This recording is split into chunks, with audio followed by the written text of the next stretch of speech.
السلام علیکم. کیسے ہیں آپ سب لوگ؟ تو جیسے کہ ہم نے فرسٹ 5 صحابیات نکالی تھی اور پہلے جو صحابیہ ہمارے پاس آئی تھی وہ تھی صحابیہ نمبر 230 جو تھی ایک دیہاتی صحابیہ. تو مزے کی بات فرق ہے کہ جب میں ان کے بارے میں پڑھا تو ایک پیج سے زیادہ نہیں تھا، مطلب بہت چھوٹی سی اسٹوری ہے ان کی.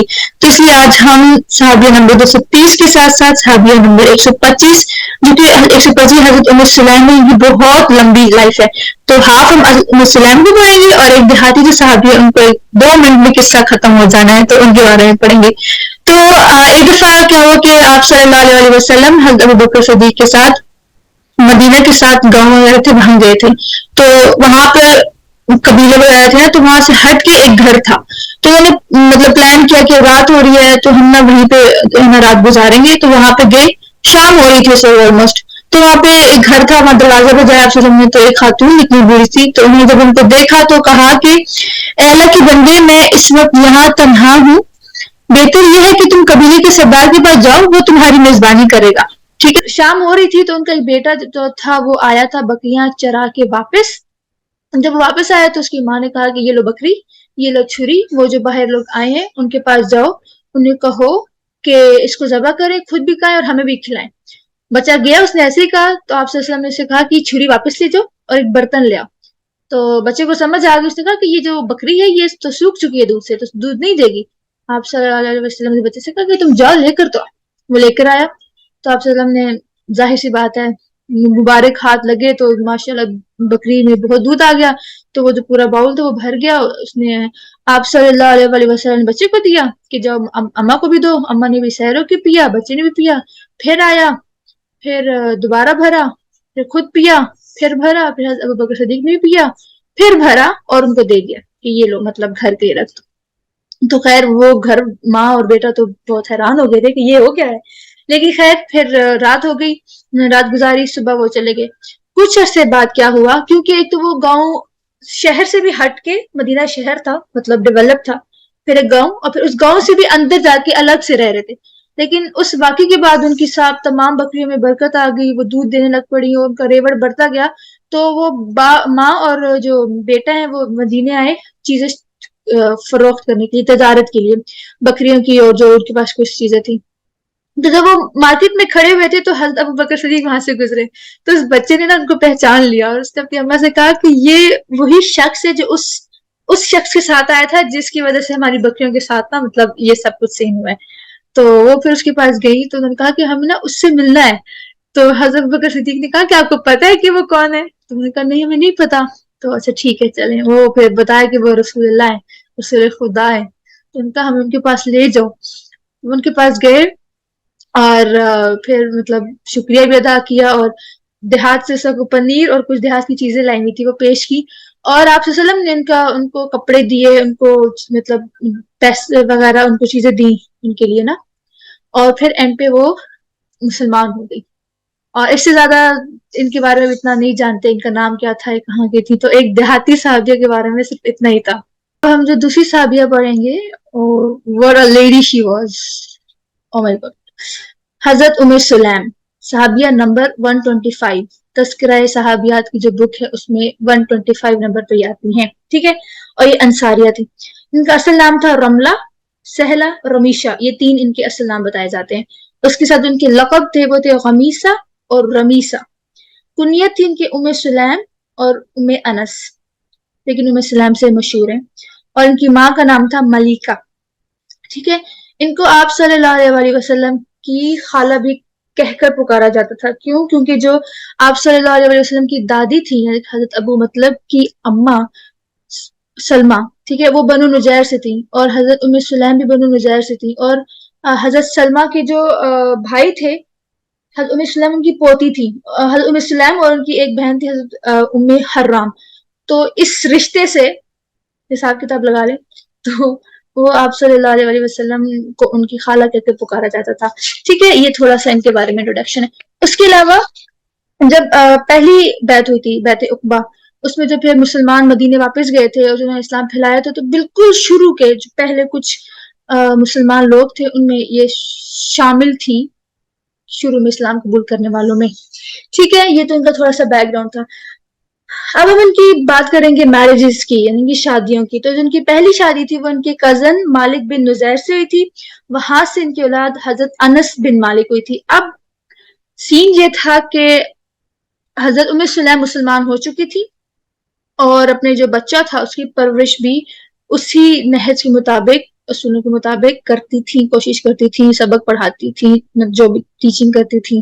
لیکن جو ان کے تھے نا شوہر مالک بن نزیر, وہ مسلمان نہیں ہوئے تھے, وہ بھی بت پرست تھے. تو وہ ان کو منع کرتے تھے, ان کو ڈانٹتے تھے اینڈ آل دیٹ, آہستہ آہستہ کہ مت کرو, اس طرح نہیں کرو, بلا بلا, جو بھی جس طریقے سے بھی تھا, بہت سی چیزیں تھی. لیکن حضرت ام السلام نہیں رکی. اس وجہ سے ان کے درمیان کشیدگی, ان کی لڑائیاں بڑھتی گئیں. اور ایک دفعہ کیا ہوا کہ حضرت نہیں کہہ سکتے, جو مالک بن نزیر تھے وہ ناراض ہو کر شام چلے گئے اور وہیں جا کے فوت ہو گئے. ٹھیک ہے, پیچھے سے یہ ہو گئی بیوہ. ان کی بیوہ ہونے کے بعد ان کو نکاح کے بہت سے پیغام آنے لگے, لیکن ہر ایک کے جواب میں کہہ دیتی کہ جب تک میرا بچہ مجلسوں میں اٹھنے بیٹھنے اور گفتگو کرنے قابل نہ ہو جائے میں کسی سے نکاح نہیں کر سکتی. کہ بچہ بڑا ہو گیا, سمجھدار ہو گیا, تو جو ان کو اس کے بعد ایک نکاح کا پیغام آیا تھا, وہ نکاح کا پیغام آیا تھا حضرت ابو طلحہ زید بن سہیل سے. ٹھیک ہے, انہوں نے پیغام بھیجا اور وہ بھی ابھی تک مسلمان نہیں ہوئے تھے. ٹھیک ہے, وہ بھی لکڑی کے بت کی پوجا کرتے تھے. تو حضرت سلیم واز لائک کہ میں نے پہلے شور سے شرک کی وجہ سے اس کو چھوڑا ہے, تو میں دوبارہ تو غلطی یہ نہیں کر سکتی. اور پھر جو انہوں نے ابو طلحہ کو جواب دیا تھا, واہ اتنی ہمت, وہ یہ نا فیتھ سے ہی ہمت آتی ہے. انہوں نے جواب کیا دیا تھا, اس سے نا امپورٹنس آف فیتھ ہمیں پتہ چلتا ہے کہ لائف میں فیتھ کی امپورٹنس کیا. انہوں نے کہا کہ میں تو خدا واحد اور اس کے سچے رسول پر ایمان لائی ہوں. افسوس ہے تم پر کہ جس خدا کو پوجتے ہو وہ ایک درخت ہے جو زمین سے اگا ہے اور اس کو فلاں حبشی نے گھڑ کر تیار کیا. میں خدا واحد کی پرستار اور تم خود ساختہ بتوں کی پجاری جو کسی کو نفع یا ضرر نہیں پہنچا سکتے. بھلا میرا تمہارا میل کیسے ہو سکتا ہے. A woman is saying this to a man. Otherwise we are like جو بھی حالت ہو جائے, جس قسم کا بھی مرد ہو جائے, ہمارے اپنے خاندان کو ہو جائے کہ بھی وہ عورت سے بڑا ہی ہے, بھائی وہ بڑا ہے. تو نے کہا میرا اور تمہارا کوئی لیول ہی نہیں ہے, ہمارا کوئی میچ ہے ہی نہیں, تم کون اور میں کون. غرور نہیں تھا یہ, لیکن جو کہتے ہیں ایک سٹینڈرڈ تھا لائف کا, تو بھائی اس سے نیچے نہیں چاہیے. سو یہ فیتھ کی امپورٹنس ہے کہ فیتھ آپ کو وہ مضبوطی دیتا ہے, وہ کرج دیتا ہے جو دنیا کی کوئی چیز نہیں دے سکتی. اور پھر فیتھ بھی ایسا, کیونکہ فیتھ تو بہت سے ہو سکتے ہیں, جس چیز پہ آپ یقین کر لیں, جس کو اپنی طاقت بنا لیں. لیکن اگر آپ اللہ پہ یقین کر کے اللہ کو اپنی طاقت بنا لیں پھر تو وہ آپ کو کہاں سے کہاں لے جاتا ہے. تو یہ انہوں نے جواب دے دیا. اس جواب کے بعد حضرت ابو طلحہ سوچتے رہے, غور کرتے رہے, اور پھر کچھ دنوں بعد واپس آئے اور کہتے ہیں مجھ پر حق واضح ہو گیا ہے اور اب میں تمہارا دین قبول کرنے کے لیے تیار ہوں. اب ان کی جو مالی حیثیت تھی اس وقت وہ بہت ہی معمولی تھی, اتنی اچھی نہیں تھی, لیکن ان کی اسلام قبول اسلام قبول کرنے کی خوشی اتنی ہوئی مسلم کو کہ وہ بے ساختہ بول پڑی, پھر میں تم سے نکاح کرتی ہوں اور سوائے اسلام کی کوئی مہر نہیں لیتی. جان چھوٹی, مطلب ٹینشن ہی ختم کر دی انہوں نے. اور اس کے بعد اپنی بیٹی سے کہتی کہ میرا ان سے نکاح کر دو, مطلب میرا ان سے نکاح پڑھوا دو. اپنی بیٹے سے کہتی ہیں انس سے. اب اس بارے میں دو روایات ہیں کہ یا تو یہ ہو سکتا ہے کہ انس کیونکہ اس وقت چھوٹے تھے, ایک روایت میں ملتا ہے, تو ایک نابالغ بچہ نکاح نہیں پڑھوا سکتا, بالغ ہونا ضروری ہے. اور کہ یہ کہا ہوگا کہ مولوی کی موجودگی میں یا کسی بھی ایسے شخص کی موجودگی میں, مولوی ضروری نہیں تھا, بیٹا بھی بالغ ہو جاتا تو وہ نکاح پڑھوا سکتا تھا, اس کے لیے بھی 25-30 سال ہونے کی ضرورت نہیں تھی, کہ کسی کی بھی نکاح کی موجودگی میں ان کا بیٹا موجود تھا. یہ روایت لی جاتی ہے کہ انہوں نے جو اپنے بیٹے سے کہا تھا کہ میرا نکاح اسے پڑھوا دو. ٹھیک ہے, اور حضرت انس کہتے ہیں یعنی کہ ان کے اپنے بیٹے نے فرمایا کہ میری والدہ کا نکاح حضرت ابو طلحہ سے عجیب و غریب مہر پر ہوا. اور ایک اور حضرت ثابت نام ہے, وہ کہا کرتے تھے کہ میں نے کسی عورت کا مہر ام سلیم سے افضل نہیں سنا. تو اس کے بعد حضرت ابو طلحہ کے بارے میں ہم تھوڑا دیکھتے ہیں. حضرت ابو طلحہ مسلمان ہوئے اور کیا ڈیووٹڈ مسلم بنے. کیا ہی انہوں نے he had a passion of sacrificing. وہ اچھا تو کیا ہوا، اچھا وہ بہت ہی لکی تھے، ادھر اسلام قبول کیا انہوں نے، اور کچھ ہی دنوں بعد، کچھ ہی عرصے بعد کیا ہوا کہ 75 مسلم تھے جو مدینے سے آپ صلی اللہ علیہ وسلم کی بیعت کرنے مکہ گئے تھے، اور وہ ان میں شامل تھے. ٹھیک ہے، اب اسی بیعت کو ہم کیا کہتے ہیں، بیعت العقبہ، عقبہ ثانیہ اور عقبہ کبیرہ. مطلب جو بیعت العقبہ ثانیہ تھی اس کے 3 نام تھے، اور وہ اس میں حضرت ابو طلحہ شامل تھے. پہلی بیعت کے نتیجے میں حضرت ام سلیم مسلمان ہوئی، دوسری بیعت میں ان کے اپنے ہسبینڈ تھے وہ بھی شامل تھے. اچھا اس کے بعد کیا ہوا کہ ہجرت کے بعد جب آپ صلی اللہ علیہ وسلم نے ہجرت کی تو حضرت ام سلیم نے اپنے بیٹے کو جو حضرت انس تھے آپ صلی اللہ علیہ وسلم کی خدمت میں پیش کر دیا کہ یہ لیں بھائی، یہ آپ کے حوالے ہے. جب مہاجرین اور انصار کے درمیان میں بھائی چارہ قائم کرنا تھا، تو وہ جو میٹنگ تھی، وہ جو سیشن ہونا تھا، ٹھیک ہے، وہ بھی حضرت ام سلیم کے گھر میں ہوا، تو ان کو یہ بھی شرف حاصل ہے. ویسے تو میں کہوں کہ وہ وقت تھی اس کرے ارض پہ، وہ وقت جس وقت کے لیے آپ صلی اللہ علیہ وسلم اس زمین پر تھے، وہ ہر اس شخص کے لیے ہی شرف کا باعث ہے، وہ اتنا لکی ہے. لیکن پھر جو اس کے زیادہ قریب ہو جائے اور جتنا سے فائدہ اٹھا لے، کیا ہی بات ہے. جیسے کہ صحابہ تھے، صحابیات تھے، وہ تو مطلب ہر بندہ ہی، ہر ایک چیز، ہر کریشن، مطلب پرندے درخت سب ہی لکی ہوں گے، لکی تھے. لیکن پھر کچھ چیزیں آ جاتی ہیں مین جیسے کہ ہسٹری میں آتی ہیں، تو یہ اس میں سے ایک تھی. ورنہ میرے لیے تو اس وقت کی موجود ہر چیز جو تھی وہ لکی تھی، کیونکہ وہ آپ صلی اللہ علیہ وسلم کے ٹائم پہ تھی. اچھا اس کے بعد جنگیں آتی ہیں. ٹھیک ہے، جنگوں میں بھی حضرت سلیم نے بہت کام کیا تھا. جنگ احد میں اپنے شوہر کے ساتھ وہ جنگ میں شریک ہوئی. ٹھیک ہے، اور جنگ احد میں پتہ کہ غلطی ہو گئی تھی، مسلمانوں سے انتشار پھیل گیا تھا. اس انتشار کے باوجود ابو طلحہ ان صحابہ میں سے تھے جو آخر تک رسول اللہ صلی اللہ علیہ وسلم کی حفاظت کرتے رہے. اور اس وقت حضرت ام سلیم عائشہ کے ساتھ زخمیوں کو پانی پلا رہی تھی. اس کے بعد آتی جنگ خیبر. جنگ خیبر میں حضرت ام سلیم اور چند صحابیات، کیا ہوا کہ آپ صلی اللہ علیہ وسلم نکل چکے تھے، وہ نکل چکے تھے پیچھے. حضرت ام سلیم نے صحابیات کو لیا اور پیچھے چل پڑی. جب آپ صلی اللہ علیہ وسلم کو پتہ چلا تو انہوں نے ناراضگی کے لہجے میں پوچھا کہ کس کے ساتھ اور کس کی اجازت سے آئی ہو. تو ام سلیم کہتی ہیں، یا رسول اللہ، ہمارے ماں باپ آپ پر قربان، ہم اونٹ کاٹتے ہیں اور اس سے خدا کی راہ میں اعانت کرتے ہیں. ہمارے ساتھ زخمیوں کے علاج کا سامان ہے. ہم لوگوں کو تیر اٹھا اٹھا کر دیتے اور ستو گھول گھول کر پلاتے ہیں. اس کے بعد آپ صلی اللہ علیہ وسلم نے ان کو اجازت دے دی کہ ٹھیک ہے، شی ڈیزرو اٹ.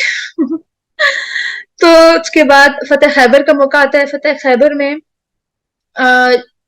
کے بعد حضرت صفیہ کا آپ صلی اللہ علیہ وسلم سے نکاح ہوتا ہے. تو اس نکاح کی ساری تیاری، اور حضرت صفیہ جو ہے نا آپ صلی اللہ علیہ وسلم ام سلیم کے والے کر رہی تھی کہ اس کو نلاؤ دلاؤ، صاف کرو، تیار کرو، دلہن بناؤ. ٹھیک ہے، پھر ان کا نکاح ہوا تھا. تو وہ اس ٹائم بھی ام سلیم جو ہے نا وہ ساتھ تھی آپ صلی اللہ علیہ وسلم کے.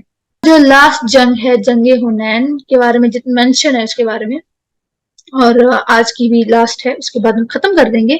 اس میں بھی اپنے شوہر کے ساتھ ابو طلحہ کے ساتھ وہ شامل تھی. اور جنگ میں جب صفیں درم برم ہو گئی تھی جنگ حنین میں بھی، آخر میں 8 لوگ تھے جو آپ صلی اللہ علیہ وسلم کا گرد جو ہے نا دائرہ بنایا ہوا تھا، ان کی حفاظت کر رہے تھے. اس میں حضرت ابو طلحہ بھی تھے اور حضرت ام ایمن کے بیٹے بھی تھے. اور وہ جب ام ایمن کی باری آئے گی تو ہم انشاءاللہ پڑھیں گے. تو اس میں کیا ہوا تھا کہ جب وہ سب حالات سخت تھے اور ہر کوئی اپنی طرف سے لڑ رہا تھا، تو جب وہ سارا ٹینشن تھوڑی تھمی، تھوڑی کم ہوئی، تو حضرت ابو طلحہ نے آپ صلی اللہ علیہ وسلم کو بتایا کہ وہ سلیم جو نا خنجر لے کے کھڑی ہوئی تھی. کہ تو آپ صلی اللہ علیہ وسلم نے ان سے پوچھا کہ تم خنجر کیا کرو گے؟ تو حضرت سلیم کہتی ہیں، یا رسول اللہ، کوئی مشرک قریب آیا تو اس کا پیٹ چاک کر دوں گی. حضور صلی اللہ علیہ وسلم یہ سن کر مسکرائے. پھر ام سلیم کہتی ہیں، یا رسول اللہ، مکہ کے جو لوگ آج میدان جنگ سے بھاگ گئے ہیں انہیں قتل کر دیں؟ پھر حضور اکرم صلی اللہ علیہ وسلم نے جواب دیا کہ خدا نے خود ان کا انتظام کر دیا ہے. Like what a love it was. کیا ہی ایک وہ کرش تھی ان میں کہ بس دنیا ادھر سے ادھر ہو جائے گی، پیٹ کاٹ دیں گے، بندے مار دیں گے اللہ کے لیے اور اس کے رسول کے لیے. تو اب تک کے لیے اتنا ہی. حضرت ام سلیم کے بارے میں آگے بہت کچھ اور آگے وہ بھی بہت انٹرسٹنگ ہے اللہ. تو انشاءاللہ ہم پھر وہ کل پڑھیں گے. اس کو ضرور دیکھیے گا اور خود بھی پڑھیے گا. یو ول لو اٹ انشاءاللہ. اچھا اس کے علاوہ اس جنگ کے علاوہ بھی آپ صلی اللہ علیہ وسلم جب بھی جنگیں ہوتی تھی حضرت سلیم کو اور صحابیوں کو ساتھ لے کر جاتے تھے زخمیوں کے خیال رکھنے کے لیے. تو روایت میں آتا ہے کہ انہوں نے ان 4 جنگوں کے علاوہ بھی بہت سی جنگوں میں جو ہے نا اپنی خدمات پیش کی. ہاں جی ٹھیک ہے خیال رکھیے گا اپنا. تب تک کے لیے اللہ حافظ.